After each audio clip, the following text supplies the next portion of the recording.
Hello welcome to my channel. আজকে আমি যে বইটা রিভিউ দেওয়ার জন্য নিয়ে এসেছি সেটা হলো টেন নবনীল চক্রবর্তীর লেখা roses R blood red.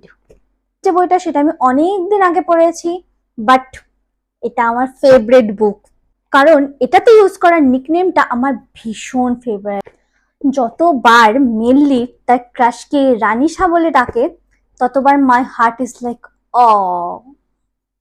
In the end of this book, there was a huge twist, okay? Like মাথা পুরো ঘুরে যাওয়ার মতো twist. My face is like, what? Like this. মানে এই বইয়ের দুটো মেন ক্যারেক্টার, একজন হচ্ছে আরিশা শেরগিল আর আরেকজন হচ্ছে Banab. Arisha and Banab is a couple. Banab is the mister right for her, okay? বানাবের মধ্যে সেই সব কিছু আছে যেটা একজন মেয়ে তার প্রেমিকের জন্য চায়, মানে হি ইজ দ্য পারফেক্ট। কিন্তু আরিশার একটা অভ্যাস আছে যেটা হলো ডায়েরি লেখার।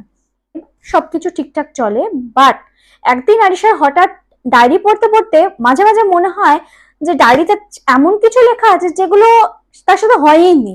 সে নিজে ডায়েরি লিখেছে, কিন্তু তার মনেই নেই যে তার সাথে এই ঘটনাগুলো কখন ঘটেছিল, কারণ সবকিছু ব্ল্যাঙ্ক হয়ে যায়।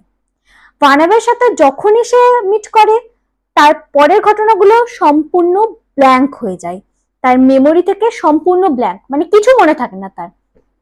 পরের দিন সকালে নর্মালি বানাব তার সাথে কথা বলে, ভাবে যে কিছুই হয়নি, ওরা দুজন খুব ভালো মতো টাইম স্পেন্ড করেছে, কিন্তু আরিশার সেগুলো কিছুই মনে থাকে না। মোস্ট ইম্পর্টেন্টলি, তারা যখন ভীষণ ক্লোজ টাইম স্পেন্ড করে সেগুলো তার মনে থাকে না। তার ডায়েরিতে সেই ক্লোজ টাইমের ডেসক্রিপশন লেখা থাকে, সে কি কি ফিল করেছে লেখা থাকে, কিন্তু তার মেমোরিতে কিছু থাকে না, পুরো ব্ল্যাঙ্ক। It's the mystery. তার কেন মনে থাকে না? তখন তার মনে আস্তে আস্তে ডাউট হয়, তখন সে আস্তে আস্তে অনেক সিক্রেট জানতে পারে।